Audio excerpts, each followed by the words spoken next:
Queridos amigos, boa noite. É uma alegria muito grande estarmos aqui para refletirmos juntos sobre essa temática tão especial aos nossos corações e agradecemos a gentil instituição pelo acolhimento fraterno, pela oportunidade de estarmos juntos e inspirados pelo Evangelho de Jesus, inspirados pelo conhecimento espírita, que nos amplia a consciência acerca da vida, acerca das relações humanas, acerca da imortalidade da alma e nos convida a reposicionamentos importantes para podermos valorizar a experiência reencarnatória. E nesse momento, nosso convite é para refletirmos especificamente sobre essa temática, a educação espírita e o exercício do amor a si, ao próximo e a Deus. E quando falamos em educação espírita aqui, nós estamos falando da chave do progresso moral, como nos diz Allan Kardec, e é um processo educativo que é dos 0 aos 150 anos, encarnado e desencarnado. É um processo educativo continuado, permanente, em que os nossos corações se colocam abertos e permeáveis a novos aprendizados. Falávamos há pouco e aprendíamos há pouco, aqui nesse mesmo ambiente, no estudo do Livro dos Espíritos, a importância do esquecimento do passado, a relevância de nos abrirmos às aprendizagens que nos estão reservadas para esta vida. E nesse momento, nós podemos de fato expandir as possibilidades de aprendizado a partir das experiências que nos são colocadas aos corações. E por isso iniciamos refletindo sobre essa mensagem do nosso querido Mestre Jesus. Eu sou o caminho, a verdade e a vida. Ninguém vem ao Pai senão por mim. Agradecemos ao querido irmão, nosso modelo e guia da humanidade, por nos apresentar um caminho seguro, por nos apresentar a verdade que liberta, por nos apresentar a vida em abundância. E ao nos apresentar esse roteiro de amor, que é a sua lei, nós percebemos uma verdadeira mudança de paradigma no mundo, em que foi nos apresentando, a partir de uma revolução do amor, os caminhos que efetivamente nos levam à felicidade e à plenitude, tendo em vista em especial a humanidade cansada e muitas vezes presa aos atavismos históricos que nos vinculam aos nossos vícios morais. Por isso, quando pensamos no caminho, pensamos exatamente nas possibilidades de crescimento que a oportunidade da vida nos oferece. E ao refletirmos sobre esses múltiplos caminhos, nos deparamos com a bênção de conhecer a doutrina espírita. O Espiritismo, como nos diz Allan Kardec na obra A Gênese, que é o laço dourado que encerra a codificação kardeciana e nos apresenta de forma tão sublime, tão bela, a importância de expandirmos os conhecimentos e de nos conectarmos com algo maior, tendo em vista que as nossas necessidades profundas, eternas da alma, já não mais se satisfazem com a horizontalidade materialista que muitas vezes estamos imersos e nos convidam e nos convocam a algo mais amplo. O Espiritismo abre à humanidade uma estrada nova e lhe desvenda os horizontes do infinito. Iniciando-a nos mistérios do mundo invisível, mostra-lhe o seu verdadeiro papel na criação, papel perpetuamente ativo, tanto no estado espiritual como no estado corpóreo. O homem já não mais caminha às cegas, sabe de onde vem, para onde vai e por que está na terra. questões filosóficas profundas, importantes e que todos nós trazemos na alma. E como é bom podermos encontrar na doutrina espírita uma fonte de iluminação, de respostas, que nos conecta com a nossa essência divina. E muitas vezes nos auxilia a encontrar consonância com os nossos propósitos existenciais. Nesse movimento, passamos a compreender a vida de uma forma diferente. Não mais como dívidas, mas como dádivas. Como um verdadeiro presente e uma oportunidade de transformação. Como nos diz Joana de Ângeles, a dádiva mais extraordinária que existe é a vida. Um verdadeiro presente. Cientes de que somos espíritos imortais, temos a oportunidade de vir, de voltar, de vir novamente, para podermos consolidar aprendizados importantes para o espírito imortal.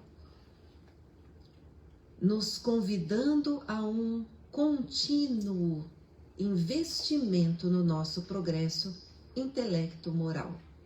E nós identificamos a relevância de caminharem juntos, conhecimento e moralidade, cabeça e coração, para que possamos imprimir nas mãos uma ação continuada, eficiente, efetiva em prol do bem. Nesse movimento de aprendizado, compreendemos ainda, junto à nossa querida irmã Joana de Ângeles, que a vida vai adquirir sentido e significação, porque não se acabando no túmulo, amplia-se ao infinito, rica de oportunidades excelentes de aprendizagem e de plenificação. E compreendemos aqui esse movimento de plenificação, ou rumo a essa plenificação, como um sentimento de busca contínua daquilo que de fato faz sentido às nossas existências, conectando-se à essência das nossas necessidades e não mais às superficialidades, às aparências, aquilo que é transitório e pelo qual muitas vezes passamos boa parte da nossa vida lutando, mas que é efêmero e se diluirá. Não levaremos conosco quando retornarmos. E muitas vezes a maior parte do nosso tempo, da nossa vida, é investida naquilo que é efêmero, transitório, superficial, supérfluo, aparente. Quando caímos, muitas vezes, nas armadilhas das distrações. E quando sentimos que a alma pesa e sente sede e fome de algo muito mais profundo, buscamos, de algum meio, encontrar a essência da nossa vida. Para que nós reencarnamos? O que nos traz aqui? E essas reflexões, que naturalmente são iniciais, são para podermos nos conectar com essa temática, nos leva exatamente ao cálculo da nossa rota de vida.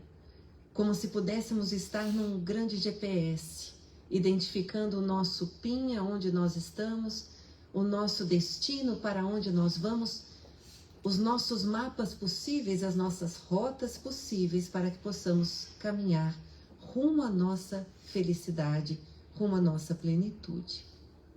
E como nos respondem os benfeitores espirituais, em O Livro dos Espíritos, questão 385, os espíritos só entram na vida corporal para se aperfeiçoarem, para se melhorarem. Todos nós que estamos aqui hoje, estamos juntos, com um propósito comum. Reencarnamos para nos tornarmos pessoas melhores, para desencarnarmos melhores do que quando encarnamos.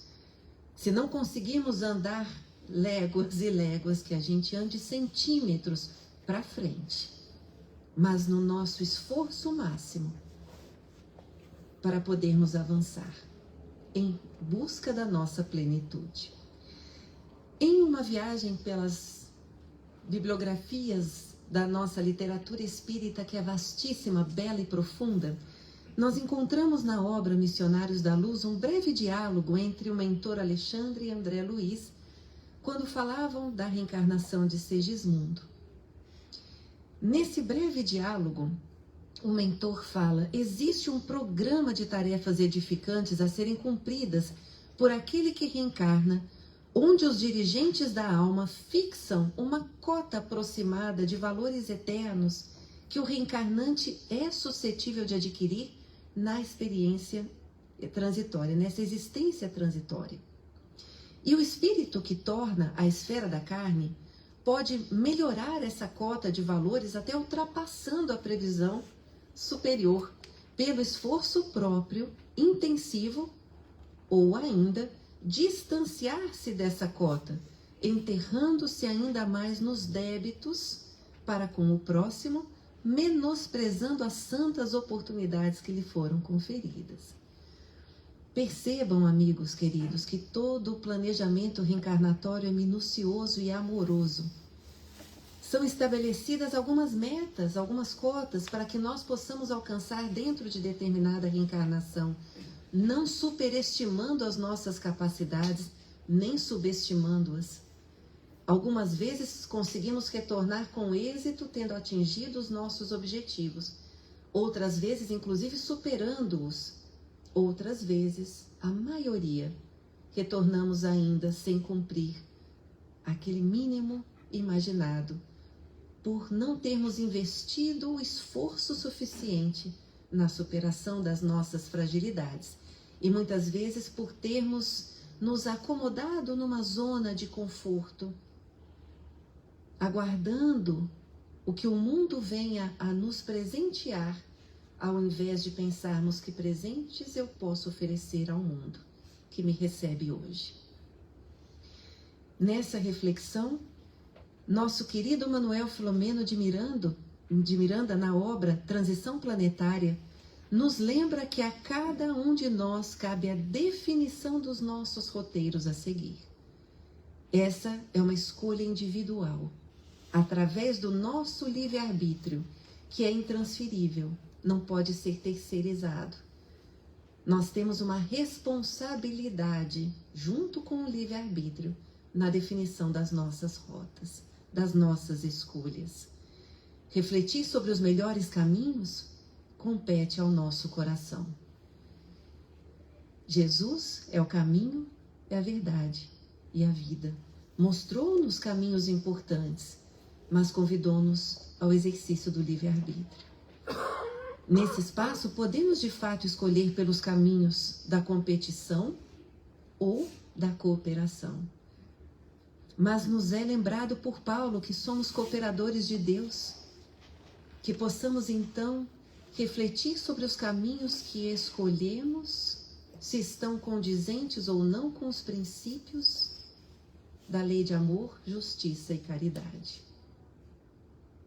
Nós podemos também, ao longo da nossa encarnação, escolhermos entre a massificação, na compreensão de um certo sentimento de nos igualar à massa, ou passarmos por um processo cuidadoso de individuação, como nos convida Joana de Ângeles, para que possamos exatamente nos diferenciar a partir de um olhar e de um cuidado crítico acerca do nosso próprio processo de desenvolvimento.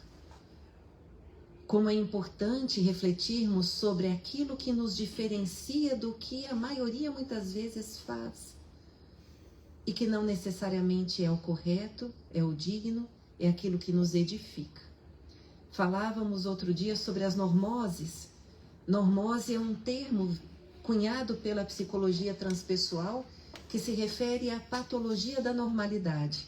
É aquilo que todo mundo faz, mas é doentio, é patológico, mas é socialmente aceito. Pode atender às necessidades transitórias da maioria, mas para o espírito mais consciente já não combina não mais satisfaz as necessidades da alma. A violência já incomoda, a corrupção já incomoda, o mal incomoda, o melindre incomoda, a mágoa incomoda. Que bom que incomodam. É o bom incômodo, porque nos impulsiona a uma ação diferente. Que bom que hoje já adotamos atitudes e posturas diferentes do passado, quando os nossos vícios eram normóticos, mas libertados pela consciência já avançamos para um outro patamar. Por isso os processos de individuação são tão importantes, porque nos descolam muitas vezes de uma cultura doentia. E aí buscamos a coerência com os nossos princípios e valores. Uma coerência entre as nossas atitudes, as nossas crenças, aquilo que buscamos efetivamente felicidade, que pode ser completamente diferente da felicidade que o mundo hoje oferece. Nesse processo de escolha de caminhos, podemos escolher pela padronização que o mundo oferece ou pela singularidade daquilo que somos, sem máscaras, sem as aparências, mas buscando as nossas essências, pois o reino de Deus não vem com a aparência exterior, conforme apresentado em Lucas. Podemos escolher o caminho do medo ou da coragem. E Paulo nos pergunta: e agora, por que te detens? E somos impulsionados a refletir sobre as nossas limitações íntimas, resgatando em nós a coragem de viver e de avançar. Poderíamos escolher as algemas da mágoa, as âncoras da mágoa que lentificam a nossa marcha, ou escolher o caminho do perdão que nos permite avançar, os remos que nos permitem a liberdade para seguir navegando, por mais tormentosos sejam os mares. E quando estiverdes orando, perdoai, nos lembrou Jesus. Podemos escolher entre a raiva e a compaixão, mas lembremos-nos das bem-aventuranças, quando Cristo nos fala dos pacificadores, porque serão chamados filhos de Deus. Poderíamos escolher entre o apressamento ou entre a paciência. E como muitas vezes atropelamos processos, exigindo asas para quem ainda se encontra nos casulos, inclusive nós. E muitas vezes nos frustramos nas relações pelas projeções que fazemos, ao invés de refletirmos sobre a empatia e a compreensão necessárias acerca do desenvolvimento e dos esforços que estão sendo investidos numa determinada mudança. Pois primeiro vem a erva, depois a espiga e por último o grão cheio na espiga. São processos de desenvolvimento e todos nós estamos imersos nesse belo convite da evolução. Nós podemos escolher pelo julgamento, o caminho do julgamento, ou o caminho da justiça. Lembrando que seremos medidos pela mesma medida. Poderíamos escolher o caminho dos vícios ou o caminho das virtudes. Mas como nos lembra Paulo, não te deixes vencer pelo mal, mas vence o mal com o bem, observando e sentindo as nascentes do nosso próprio coração. São convites ao nosso investimento íntimo perante os caminhos e escolhas a que somos convidados. Sofrimento ou oportunidade? Ancorarmos-nos, estagnarmos-nos diante de um determinado contexto ou avançarmos compreendendo as situações como verdadeiras oportunidades de crescimento? O vosso tempo sempre está pronto. avançarmos, impulsionarmos-nos ao bem,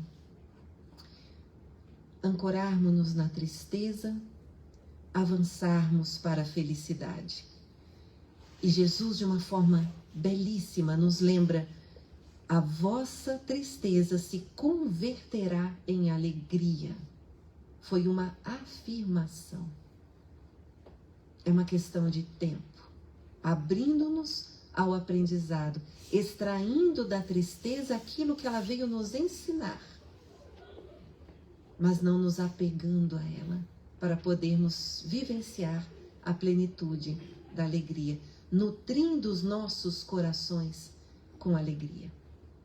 E por isso estamos todos, diante desses caminhos, sendo convidados à grande travessia. Refletirmos onde estamos, refletirmos sobre aonde vamos e escolhermos deixar o eu velho para trás para podermos avançar para o eu novo.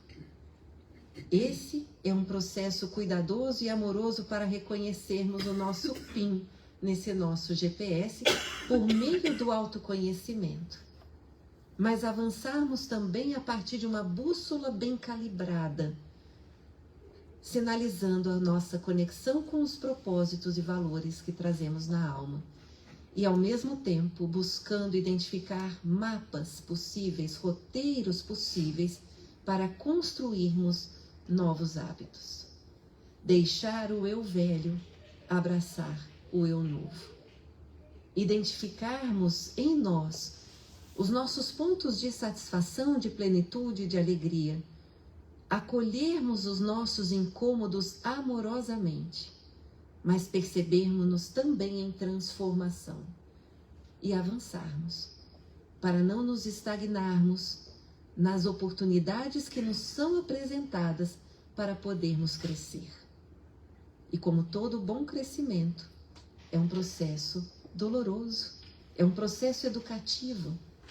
Deixarmos o nosso eu velho a partir de um processo de libertação é aprendermos a olhar para frente, reconhecendo o valor do nosso passado, reconhecendo o valor da nossa história, agradecendo pelas nossas trajetórias. Por isso o retrovisor é importante, mas o para-brisa é maior e nos impulsiona a avançar. Nesse movimento, que é um convite à vida, nós nos lembramos de mais uma passagem do nosso querido Mestre, ao nos falar que veio para que tivéssemos vida e vida em abundância. E uma vida em abundância é uma vida plena. É uma vida plena de sentido, de amor.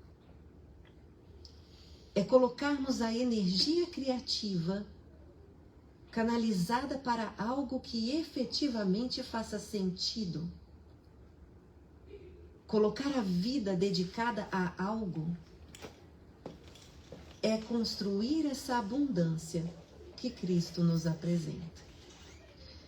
Vim para que tenham vida e vida em abundância. Ele não está apenas falando do tempo de vida, ele está falando da vida no tempo. Percebem a diferença? Não é apenas mais tempo na vida num sentido cronológico, é colocar mais vida em cada minuto da nossa vida. É colocar mais sentido no nosso tempo, colocar mais amor no nosso tempo, colocar mais coerência no nosso tempo. É buscar essa plenitude, é buscar o amor, que é a síntese de todo o seu ensinamento. A vivência plena do amor. Amarás o Senhor teu Deus de todo o teu coração, de toda a tua alma e de todo o teu espírito. Este é o maior e o primeiro mandamento. E aqui tendes o segundo semelhante a este: amarás o teu próximo como a ti mesmo. Toda a lei e os profetas se acham contidos nesses dois mandamentos. esse sublime mandamento. É um verdadeiro convite à vivência de um amor sublime, o qual ainda estamos aprendendo a conhecer. Abrirmos-nos a essas aprendizagens é conectarmos-nos com a nossa essência divina, que é uma essência de amor. O amor está em tudo, em toda a criação divina. Somos criação divina.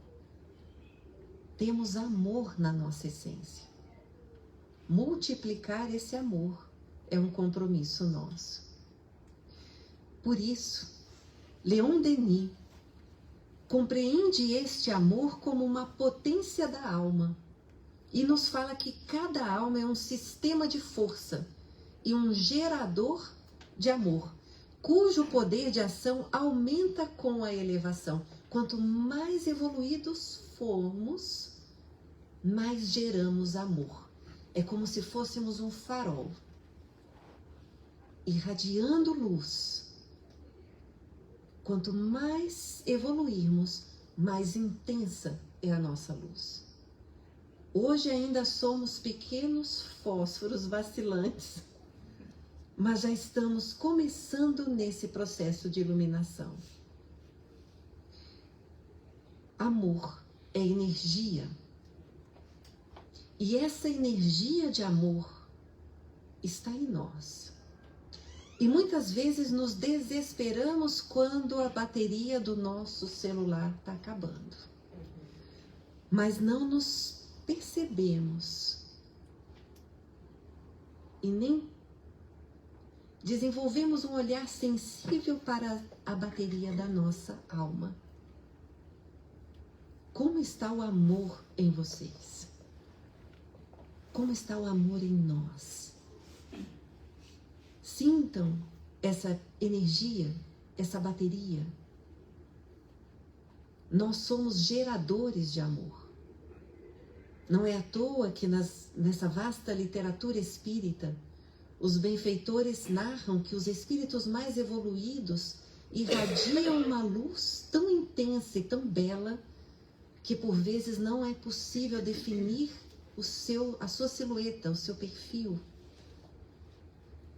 Tamanha luz, são verdadeiros faróis. Nós temos essa luz em nós. Em processo de depuração, naturalmente, todos nós. E somos convidados a carregar a bateria das nossas almas com esse amor.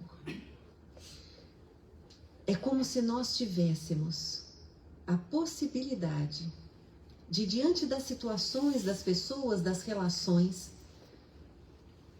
nos sintonizarmos com aquilo de melhor que podemos oferecer ao outro.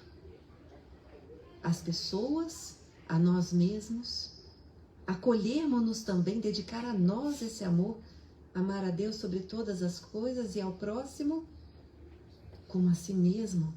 Por vezes esquecemos de dedicar esse amor a nós e não é egoísmo, não é vaidade, não é orgulho. É amor por reconhecer que também somos criação divina. É um amor em forma de gratidão e de autocuidado. Isso é investir o amor. E esse amor se apresenta muitas vezes de formas variadas.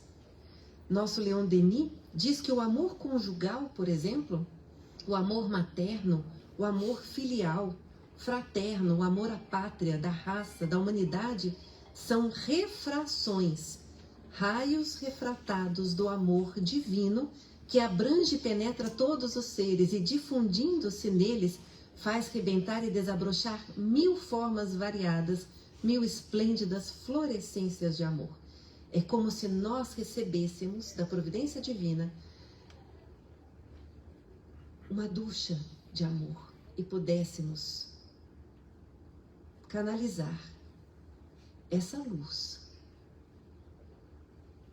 de diferentes formas, pelos vínculos de afeto que são construídos, seja de maneira personalizada, seja de maneira mais ampla, seja nos papéis que abraçamos, nas relações, nas simpatias que construímos. Nós vamos canalizando esses raios de luz para as pessoas.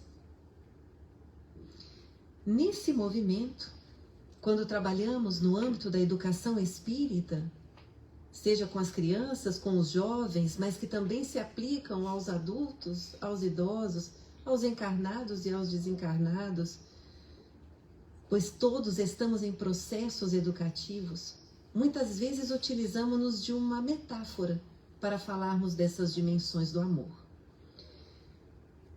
E apresentamos 3 instrumentos de auxílio para poderem refletir: o espelho, a lupa e a luneta. E nesse instante, começamos a nos aprofundar na compreensão da lei maior de Jesus. Amar a Deus sobre todas as coisas e ao próximo como a si mesmo. Quando colocamos aqui o espelho, refletimos um pouco sobre o amor a si, que nos convida ao autoconhecimento, que nos convida à autoestima, ao autoperdão, ao autocuidado, ao autoinvestimento, à autoconfiança e à autonomia.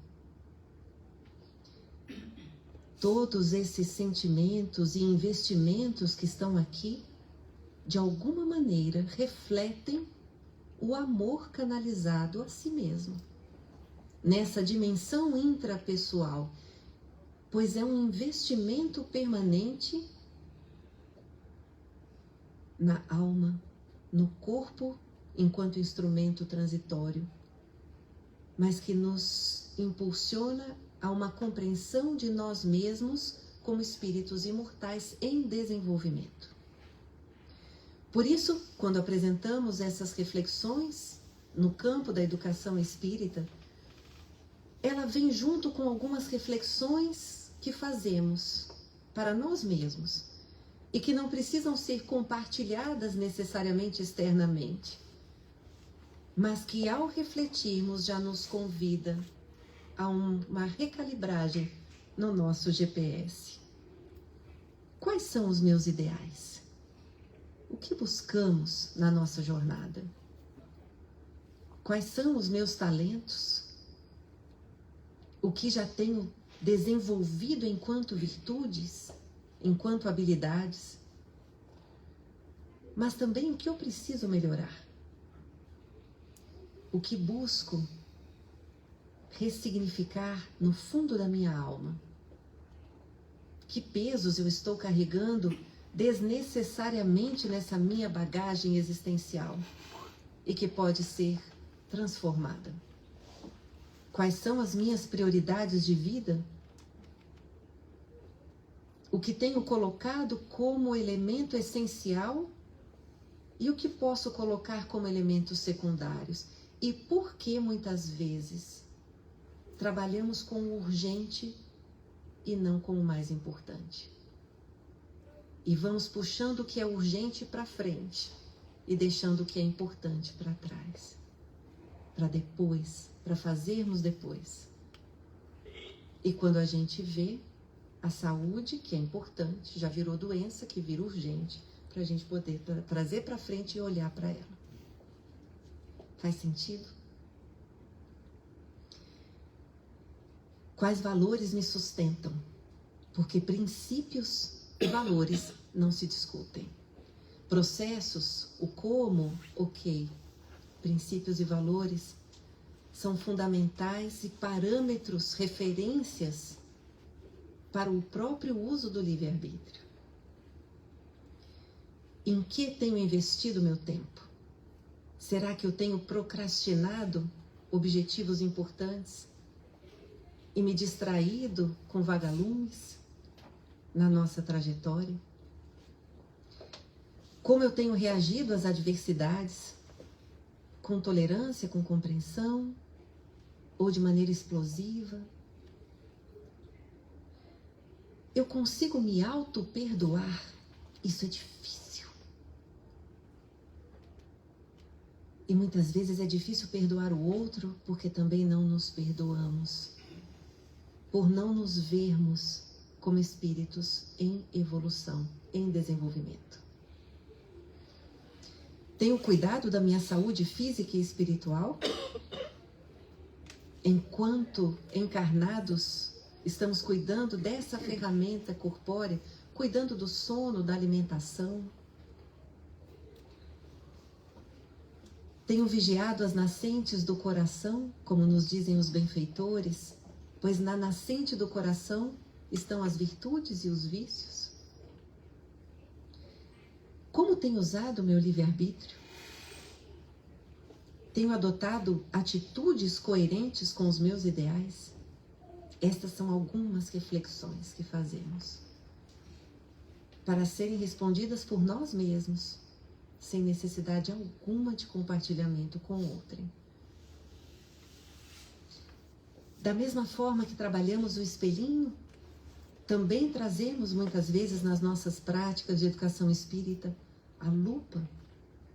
Por que a lupa? Porque a lupa nos convida a olhar a nascente do coração do outro, a enxergarmos melhor o outro, deixando de lado o julgamento, muitas vezes precipitado, que nos afasta ao invés de nos aproximar. E quando falamos em amor ao próximo, estamos falando do exercício da empatia, da compreensão, do perdão, do respeito, da solidariedade, construção de vínculos. O exercício do amor ao próximo é um exercício de construção de vínculos. E nós somos convidados a amar o próximo. O próximo que está próximo, o próximo que está longe. Os próximos que fazem parte da nossa história espiritual pretérita e os que ainda vão chegar. Numa grande rede de afeto em desenvolvimento.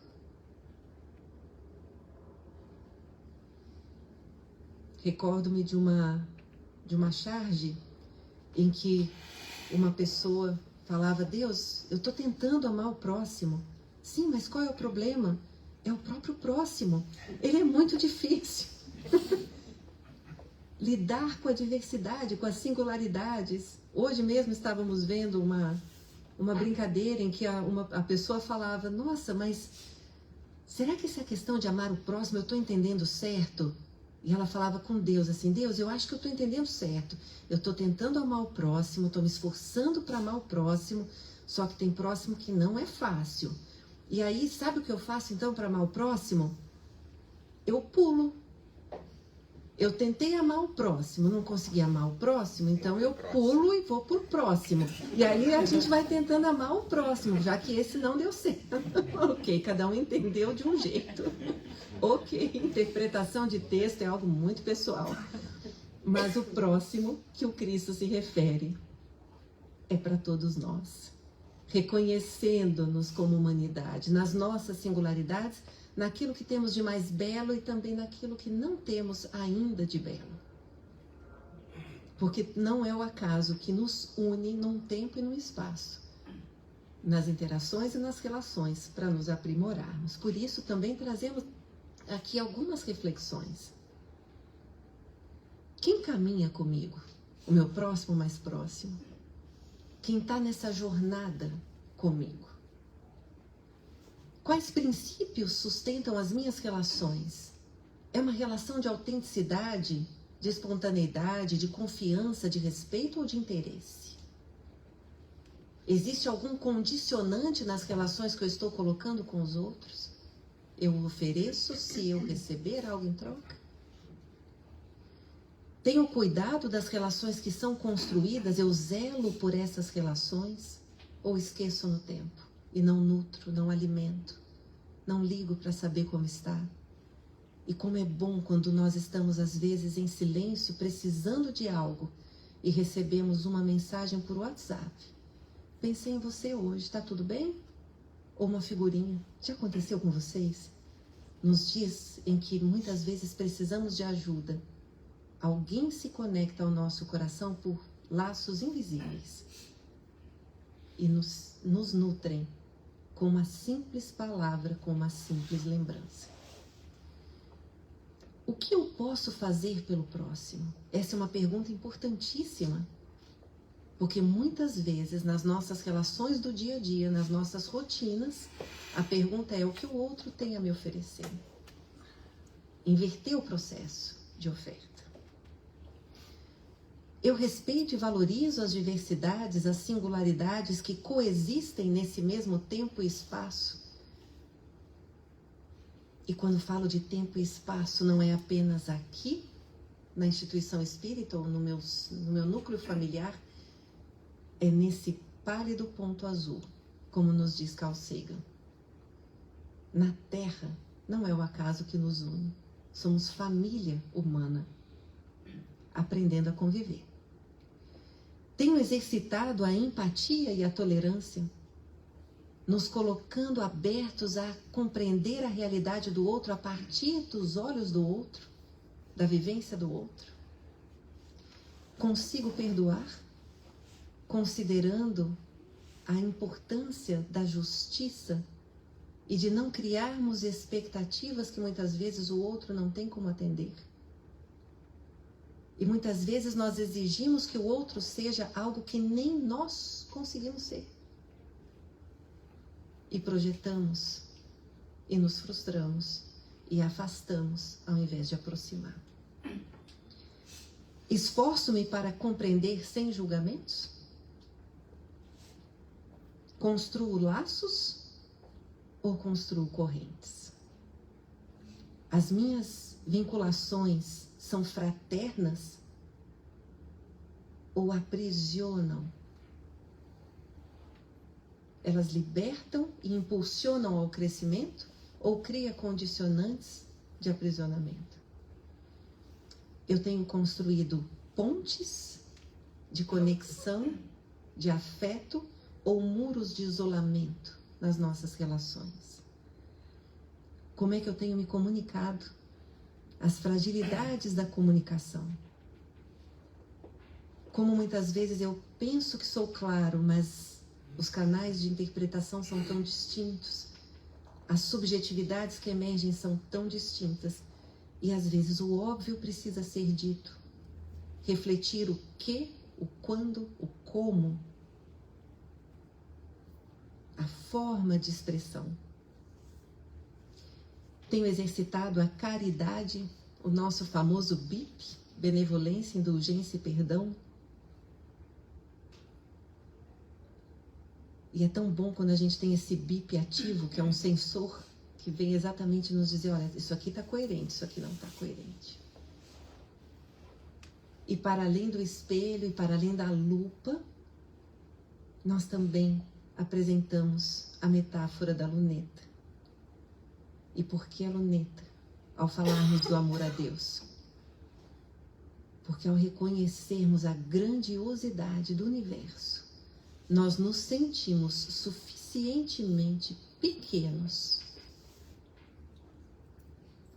para fortalecer em nós o reconhecimento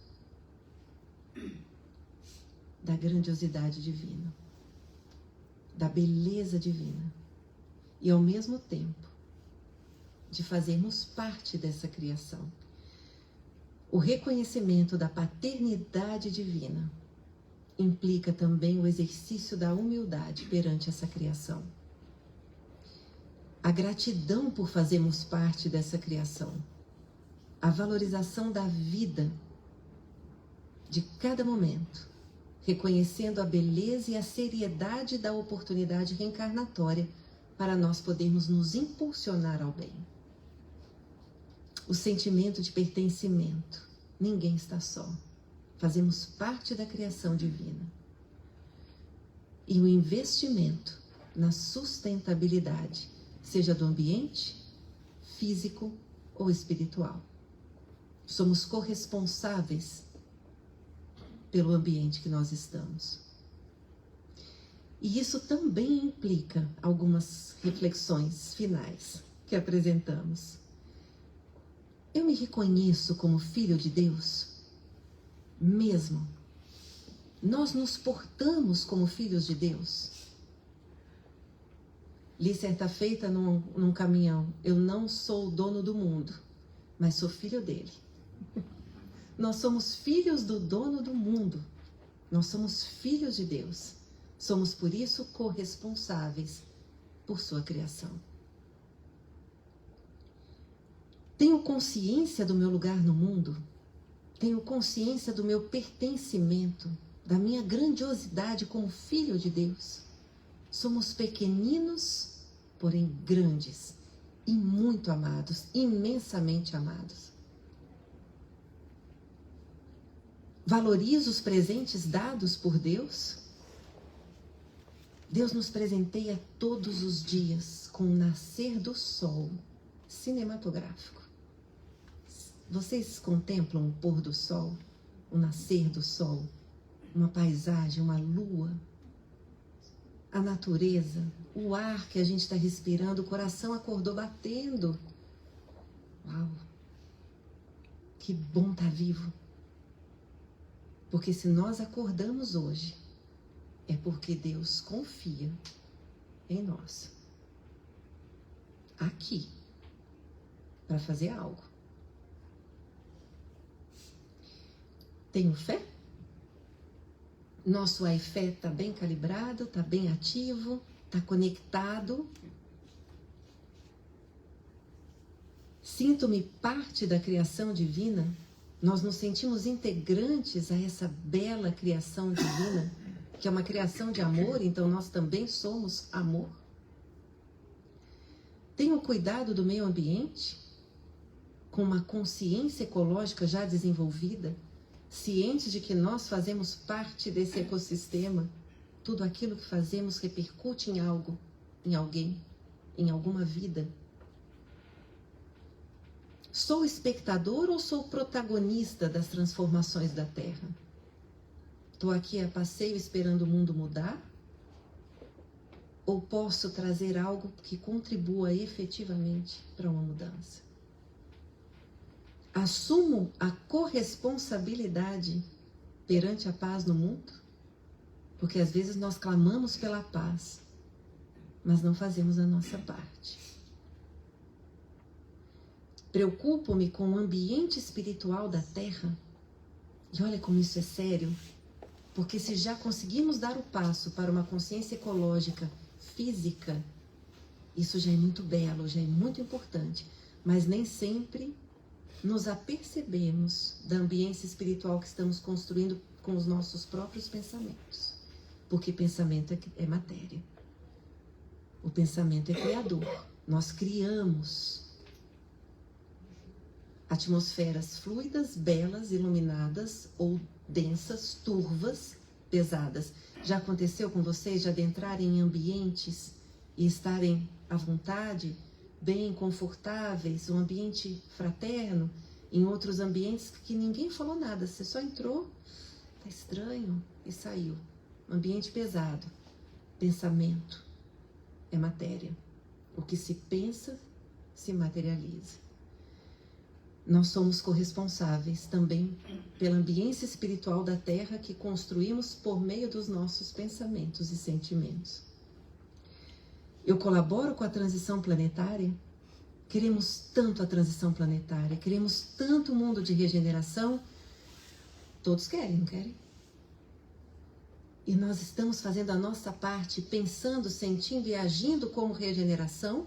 Ou será que nós estamos pensando, sentindo e agindo como o mundo de expiação e provas? Porque se desejamos a regeneração, precisamos dar um passo a mais e colaborar com essa transição. É de dentro para fora. É a transição do mundo de dentro que vai repercutir no mundo de fora. Confio em Deus? Mesmo?